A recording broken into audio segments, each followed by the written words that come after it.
আসসালামু আলাইকুম। Hello everyone, কেমন আছেন সবাই? আশা করি আল্লাহর রহমতে সবাই ভালো আছেন। আমি আলহামদুলিল্লাহ আপনাদের দোয়ায় ভালো আছি। তো আজকে টপিকটা থাকবে বারিশার মিমকে নিয়ে। গতকাল যখন সংবাদটা দেখেছি তখনই ভেবেছি একটা ভিডিও আপলোড দিব, নিজের কিছু মনের কথা বলবো। তো লেট হয়ে গেছে তাই আর দেওয়া হয়নি, ভাবলাম আজকেই দিয়ে দিই।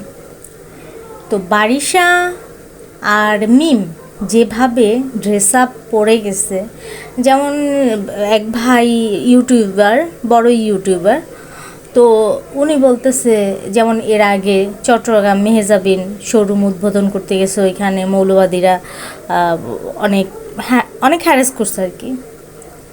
তো সে মেহজাবিন কিভাবে গেছে সেটা আমি দেখি নাই, কিন্তু এই যে মিম বারিশা ওরা যেভাবে ড্রেস আপ এখানে শোরুম উদ্বোধন করতে গেছে, এখানে কি বডি দেখাইতে গেছে মানুষকে?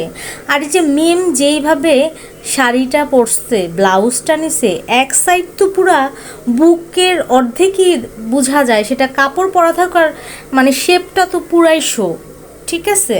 তো এই রকম আঁচল নেয়ার চাইতে না নেয়াই তো আমার মনে হয় ভালো, ঠিক আছে? এগুলাতে কি হয়, অশ্লীলতা ছড়ায়, ঠিক আছে? ওরা যদি ভদ্রভাবে যাইতো তাহলে কোনো হ্যাঁ, ওই যে স্বাধীনতার কথাটা ওনারা লাল স্বাধীনতার সময় ওনারা ওনাদের মন্তব্য রেখেছিলেন, সাপোর্ট দিয়েছিলেন, তাই না আমি এটা বলবো না। একজন নারী হিসেবে, একজন নারী, সে সেলিব্রিটি হোক, সে শোরুম উদ্বোধন করতে গেছে, এটা মুসলিম কান্ট্রি, আমরা বাংলাদেশি, ঠিক আছে? এখানে আমরা চাইলেও বোম্বে স্টাইলের ফরেন স্টাইল করতে পারি না, ঠিক আছে? তো সংযতা বজায় রেখে চলতে হয়। ওনার ড্রেসের কারণে ওনার মানিজ্যত গেছে, আমি সাপোর্ট দিতাম। আমি কিন্তু আপনার যখনই আন্দোলন হয়েছে, ছাত্র আন্দোলন, তখন সাপোর্ট দিয়েছি। যখন দেখলাম না দেশ নিয়ে ষড়যন্ত্র, আমি সেখান থেকে সরে আসছি, ঠিক আছে? আর শেখ হাসিনাকেও আমি কখনো জানার চেষ্টা, পড়ার চেষ্টা, ওনার মন পড়ার চেষ্টা করিনি।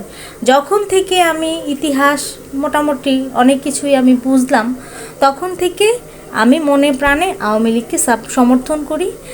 কিন্তু এই যে কালকে বারিশার মিমের যে ঘটনাটা ঘটেছে, এটা একমাত্র ওরা দায়ী।